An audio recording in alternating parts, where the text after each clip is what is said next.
everyone, my name is Shiloh in case you don't know, and welcome back to another video. In today's video I'm going to be doing the leap year book tag. I wasn't tagged in this tag because I've never been tagged in a tag video. I feel like I say this a lot. I was just going through YouTube and watching some tag videos and this one looked fun, so I thought why not do it since this year is leap year. I will be including links down in the description below for the original creators of this tag. I just opened up my laptop to get the questions and I spilled a noon on my laptop a few days ago, so it's all sticky and wet.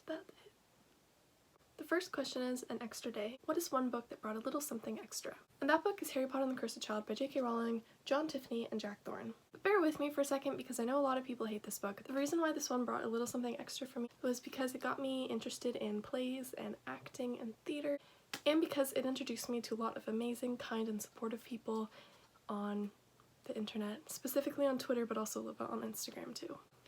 I know people hate it, I love it, and it is a blessing for me. The next question is taking a big leap. What is one book that you are or were afraid of reading? That book for me is Looking for Alaska by John Green. I haven't read this book yet, but I'm afraid of reading this book because I know that there is a big sad death in it every 4 years. What is the fourth book that you read this year? The fourth book I read this year was Can I Pet Your Werewolf? And this is a book I got at Rose City Comic Con, and it's a collection of short stories that are in graphic novel format, and it's just basically each author's and illustrator's take on werewolves. Since I know one of the authors who wrote this, I won't be giving a review for this book, but just know that there's a lot of good LGBTQ+ representation in it, and if you're interested in reading it, go ahead and give it a try. Next up is 366 Days in the Year. This question says to look at your third shelf and the sixth book on that shelf, and then the sixth book after that. So I went to my TBR shelf, which is in the back, so of course I have not read these books since it was my TBR shelf and not my already read shelf that I looked at. The third shelf sixth book was Savvy by Ingrid Law. I haven't read this book yet. I got it when I was in elementary school, so I've had it for a really long time. I'm not really sure what it's about, but I will read off the back in case anyone's interested. Mibs can't wait to turn 13. The age when all Beaumounts discover their supernatural power, they're savvy. But when Papa is hurt in a terrible accident just before her birthday, Mibs needs more than just fantastic magic. It will take new friends, strong family, and an extraordinary adventure to set things right again. I will still read this because I don't know if people know this about me, but I don't get rid of books until I've read them, but I feel like I would have enjoyed it more in middle school. But yeah, it has a pretty cover, I'll give it that much. And the sixth book after that was still on my third shelf, and that was Shiloh Season. I read Shiloh recently for readathon and I really hated it. So I'm gonna read Shiloh Season soon, even though I absolutely hated Shiloh because, as I've already said, I don't get rid of books until I've read them. Shiloh was a really quick read, so this one will probably be a quick read. Yeah, it's 120 pages. I can see why I might have liked Shiloh when I was younger because I used to like everything to do with dogs, but Shiloh was literally about a dog being abused and then a boy stealing the dog that is being abused. It was a little weird. I don't know who was in the right and who was in the wrong in that situation. So you can read it and make your own opinion if you want to, but I don't really recommend reading Shiloh unless, like, I don't know, you have to read it for school or something. That'd be weird if you had to read it for school. Just, yeah, Shiloh was a 1-star read. I'm pretty sure this one will be a 1-star read as well, unless it is magically not about the same stuff as the last book. Leaping ahead. Name 4 books that you want to read by the next leap year. Well, I want to read most of the books on my shelf that's like way in the back by the next leap year, but I know that probably won't happen, so I chose 4 that are top priorities for me. So I want to read Note to Self by Connor Franta. I got this book when I met Connor, so it is signed, and I just haven't gotten around to reading it yet, and I really want to get around to reading it because I met Connor when I got it, and that's really cool. And also, I think it's really aesthetically pleasing, so I think it would be fun to read. Like, literally look at this. So pretty and aesthetically pleasing, and I think it would look great in Bookstagram photos as well.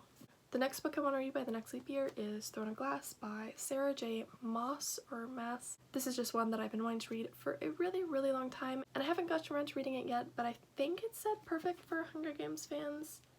Yeah, fans of Game of Thrones and the Hunger Games will love it, and I love the Hunger Games and I want to read something like that, so hopefully this is really good. I don't know much about the actual plot of this book except for there's something to do with assassins, and yeah, I just know tons of people love this book and I'm really excited to dive into the series, although it's going to be a big commitment to read the series because I know there's a lot of books in the series. Next up is Wonder by R.J. Palacio. I got this for Battle of the Books a while ago. I never got around to reading it. I really want to get around to reading it because I know a lot of people really enjoyed it, And I also think it might be a quick read even though it looks thick, but I'm not sure. I believe this book is about a boy with a facial difference. The final book for this question is Wild Like Me by Louise Pentland. I got this book when I was in the UK, the one time I went to the UK, so I really need to get around to reading it because that was a really long time ago when I went to the UK. And also I'm a huge fan of Louise's videos and I'm in her book group on Facebook, so I just really need to get around to reading this soon. Leapfrog, name a book on your TBR that has green on it. And for this, I'm going to choose The Fellowship of the Ring by J.R.R. Tolkien.